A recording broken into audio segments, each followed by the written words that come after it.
Ibanez neck screw. Matter of fact, I grind the back of that sick poly finish off the back of my neck screws because it plays so much easier when you put gunstock oil on it.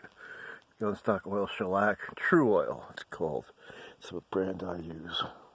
Anyway, it's a neck screw Ibanez, and I got the Bill Lawrence in there, and I don't know what that is. It might be a Jazz. It might be a JB. I don't know. I bought it. I don't know. I switch things a lot.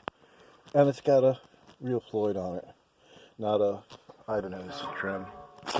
Anyway. Not my best playing guitar, but let's play something old school like...